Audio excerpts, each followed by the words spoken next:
Ladies and gentlemen, Derek Perkins. How you doing? Welcome. Well, it's good to be here. We're glad to have you. All right. Why don't you share with us what you'd like the community to know about your music?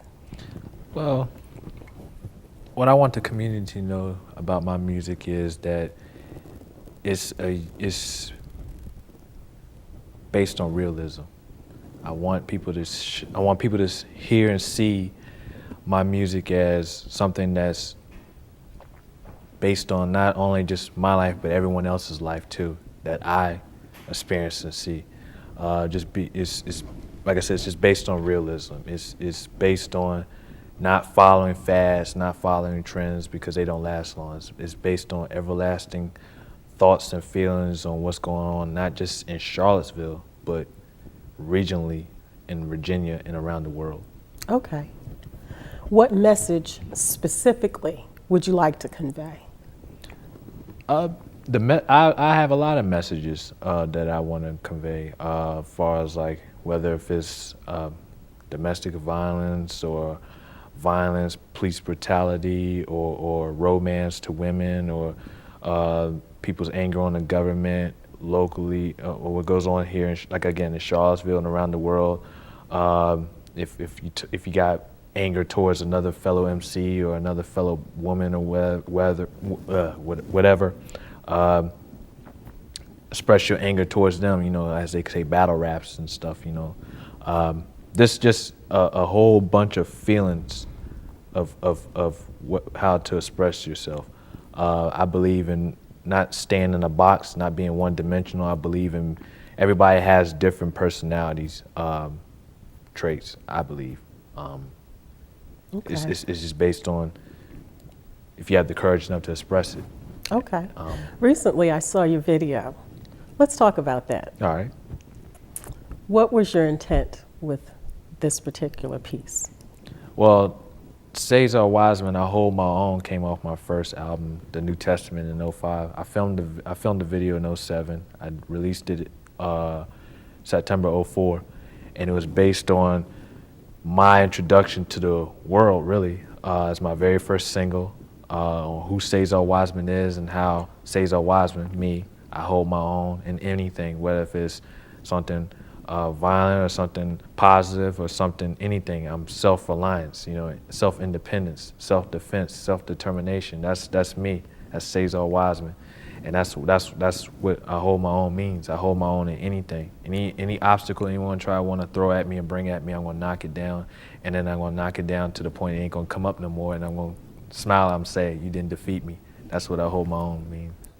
As a parent, what would you suggest I say to my young child who wants to enjoy your form of entertainment? How would I communicate with my child about not modeling what he or she is listening to? What advice can you lend us parents? Well, I feel like a lot of times parents can't really rely on the artist to be always the teacher to parents' children. I feel like the mother and father should be the teacher, the mentor, the person to build a pathway to success, emotional, financial, whatever. I don't feel like a lot of times parents should have to think that artists should be the parent to teach them. So it's not your responsibility. I think it's my responsibility, and I think it's the parents too. I think parents need to realize if they want to. It's a shared responsibility. It's a shared responsibility, exactly. I feel like the parents should explain why he said that. Okay. But at the same time, I don't think parents should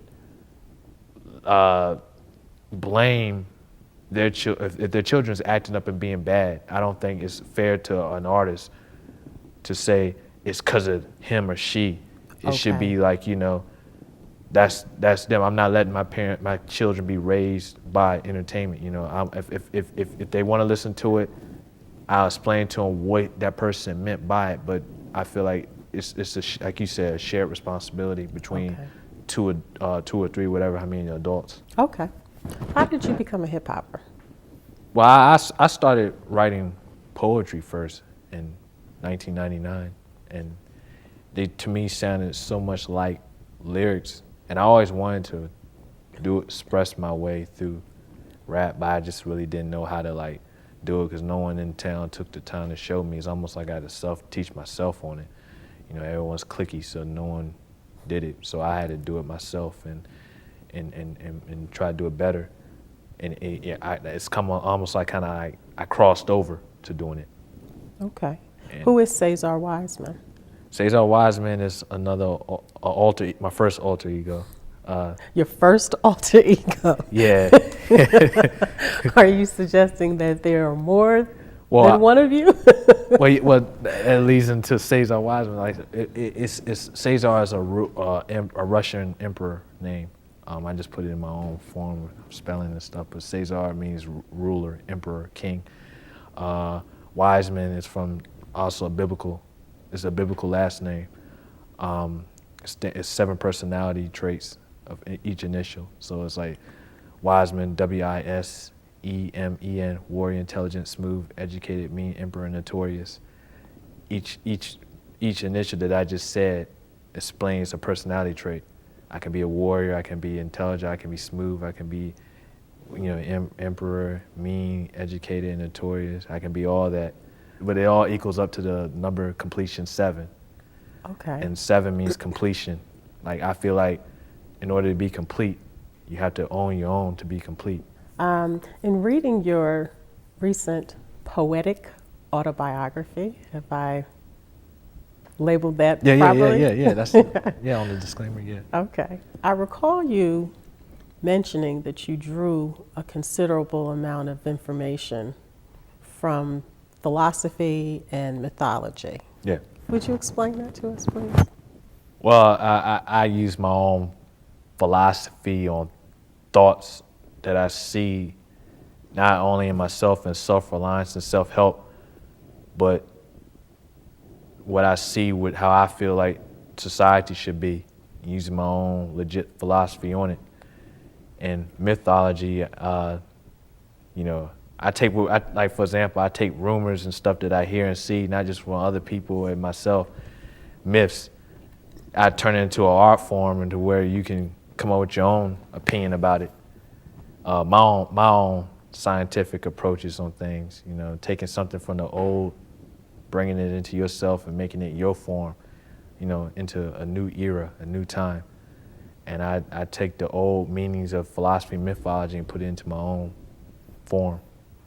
I take it from the old meaning and I express it through my own meaning, using the same old fundamentals, but still my way.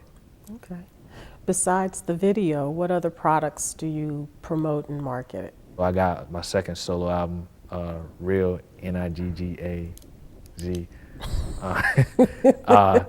Is One more again?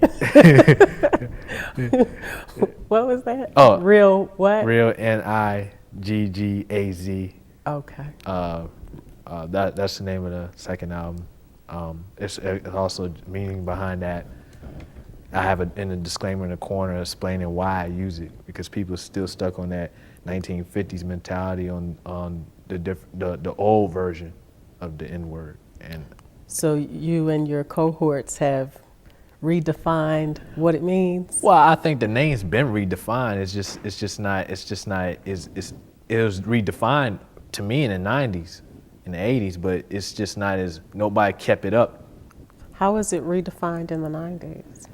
Well, I mean, a lot of rappers was using the word and saying that it was for like positive. They take a negative the negative version of N-word and they flip it and make it positive. It's even spelled different if you look at it, like Okay. N-I-G-G-E-R and N-I-G-G-A-Z. And it means like taking something negative, like, okay, say something negative to me about that, I'll flip it, make it positive, and use it amongst ourselves in a positive form, and throw you off like that didn't defeat me. I took something that you gave to me and made it positive, and